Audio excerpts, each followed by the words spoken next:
Hey folks, tonight we're going to be taking a look at a tourniquet holder from Brave Castle. It's called the Cat Barf. It is OEM'd by First Spear, just like his chest rig, so really good quality. The quality is not at all something that I was worried about when he was sending this my way. But it's called the Cat Barf because it is designed around the combat application tourniquet, which, as you can see, fits really well in here. Everything more or less appears the way that it should, right? That little, that's just part of the design, right? It's going to be there. So it fits a cat without too much issue. But what we'll do is we'll get this on the table and kind of take a look at how it fits together and some of my thoughts on ways to use this thing. And then we'll check out a handful of other tourniquets, just some that I had handy, and see how they fit. Some other models fit okay, some other models don't fit. And we'll just see how it looks. So, Cat Barf from Brave Castle. Let's get it on the table and take a look. All right, so we're looking at the Cat Barf from Brave Castle. So it is a dangler style pocket here with what should ideally be hooked towards your body and loop away from your body, which would lend itself to play with a lot of plate carriers out there. Plate carriers, there's not like a true industry standard on the orientation. So if we just grab one that I have handy here, you can see that like sometimes you're gonna have luck with this and sometimes maybe you don't, which is why I try as best I can to remember to call this out when I'm making videos. So this is Direct Action Gear Bearcat, and that happens to be backwards from the way you would need this to be oriented. Depending on the continuity and how tight the plate pocket is, that kind of hook on hook interface and then additional overhang may be enough on your plate carrier. But I wouldn't necessarily bank on that, right? So if you bought it and you're like, oh shoot, I was wrong, maybe it'll work, maybe it won't. But the whole plate carrier dangler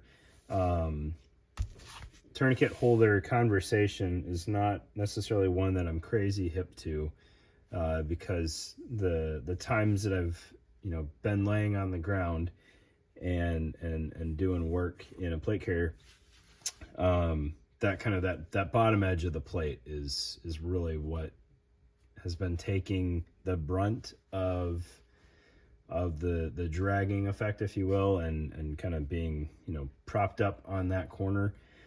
So I've never been a huge fan of tourniquets being there, because like if you're concerned at all about environmental impacts on your tourniquet, like in my opinion, that's one of the worst places for it.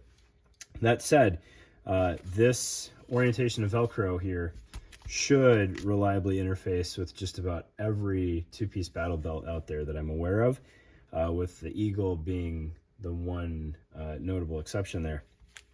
And I think that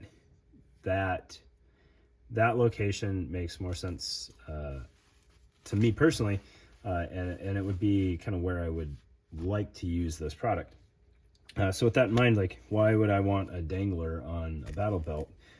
Well, I think it's important to have a tourniquet as close to center line as possible, so you have the option to reach it with either hand.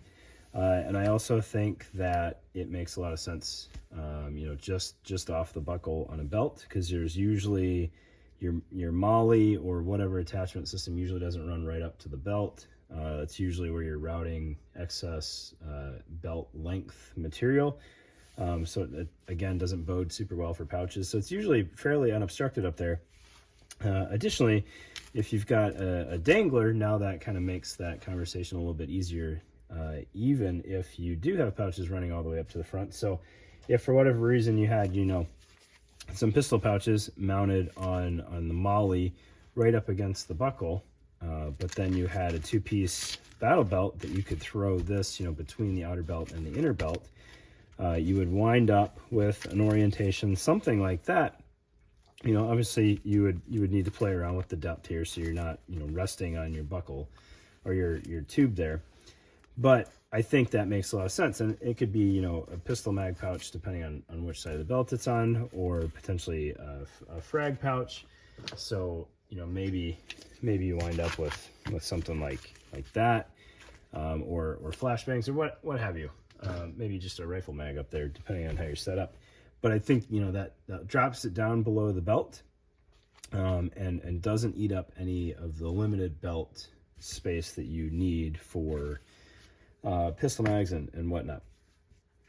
So I like the idea of mounting it there, and I've played around with it, but my belt was getting too far on the table, and I definitely enjoyed it there, and I thought it worked well. All right. So the other part of this conversation, aside from like where and why might you use it places, is what tourniquets are going to fit in there. Now, I obviously do not have every tourniquet out there. I don't even think I have all of the COTC recommended tourniquets. But I do have a handful of them here. So we've got the Cat. I believe this is a Gen 7 in here.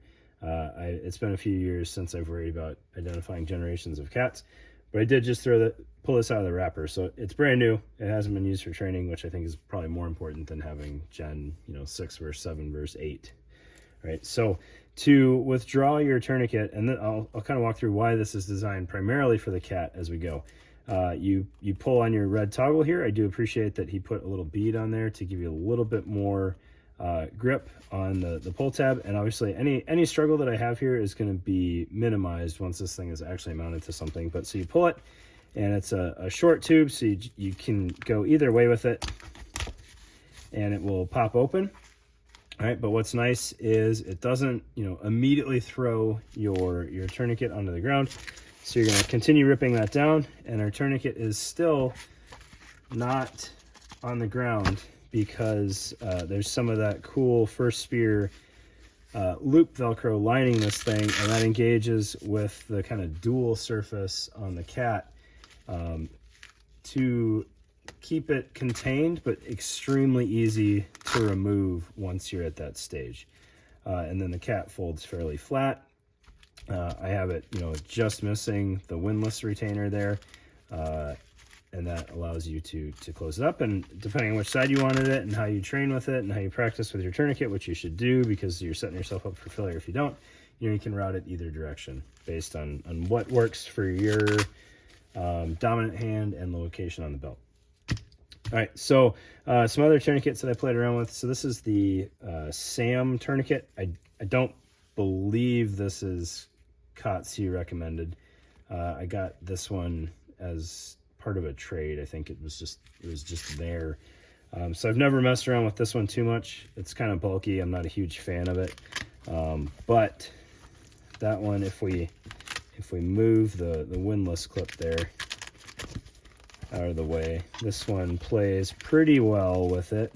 You do have to offset that tube a little bit. If there's any struggle in here at all, it's just getting that tube to move just a little ways sideways. I still find it more intuitive than fighting an elastic sleeve on the body of the tourniquet, but it does take a little bit of practice, right? And obviously doing it upside down is less worthwhile than practicing with it on your belt.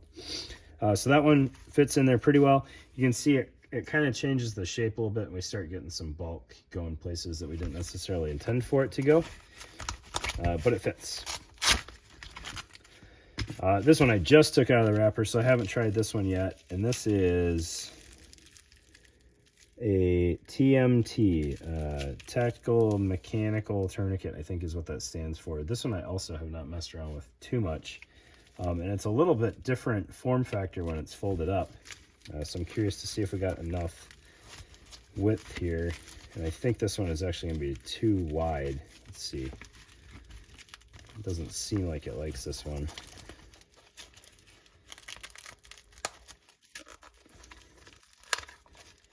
It gets up there, but it's not ideal. You can see how tall that package is there. It seems to almost deploy okay, maybe with a little practice. Just doesn't want to quite clear that tube, so probably would not go this route, or if you had to use this tourniquet, maybe repackage it. Oh boy.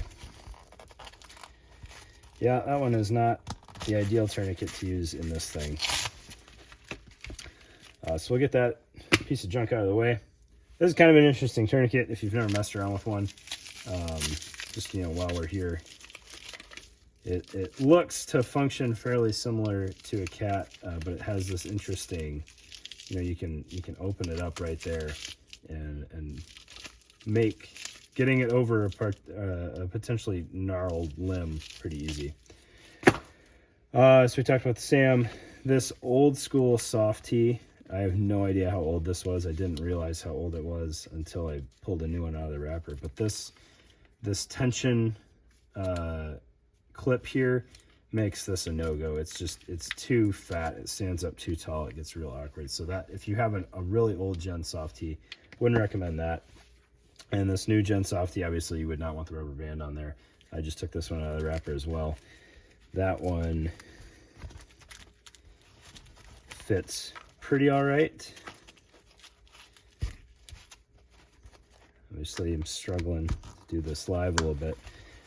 It doesn't get too crazy bulky. Again, it's pushing it a little bit further in, but that will kind of cut down on movement a little bit there. And then getting this thing out, not too much of a hassle. And obviously, you know, I want to say, you know, if this was mounted to something, you know, it's not necessarily a two-handed operation at that point. So let's get good grip on there. There you go. No Velcro in this one, and that's why that yard sails itself out of there versus the Cat, which keeps itself contained nicely. But you can see how the sizing on this is just super friendly to the Cat because it's made for it. All right, cool product. I dig it. I'm going to keep playing around with it, but I definitely think that this is a more secure option than rubber banding a tourniquet to the front of your belt. I think with practice, the practice being key, I think with practice it's faster than some elastic sleeves, right? With not all created equal. So this dynamic fuzz elastic sleeve, I've been playing around with this one for a while. This one works pretty well for withdrawing cats. No big issue there. But when you have too short of a profile, it can snag on pieces. This one, you're not going to have that snag. It's just kind of getting over the muscle memory of jerking that tube to the side to deploy your tourniquet. You know, being made by First Spear, they're obviously partial to tubes, but this might be a good use for some of those other buckles that are more of a straight throw. I don't necessarily know which route I would go there, but that's a potential. And I think these are field repairable tubes, so you could potentially make that swap after the fact. It doesn't matter if they're field repairable. If you know that you want to make that swap, you're just going to have to cut the tube off, but that's no big deal. All right, so there you go. Cat Barf by Brave Castle. I dig it. I don't know what it's going to retail for. I don't think it could be crazy expensive, even with it being First Spear, but definitely check it out. I think it's worth playing around with. Thanks, guys.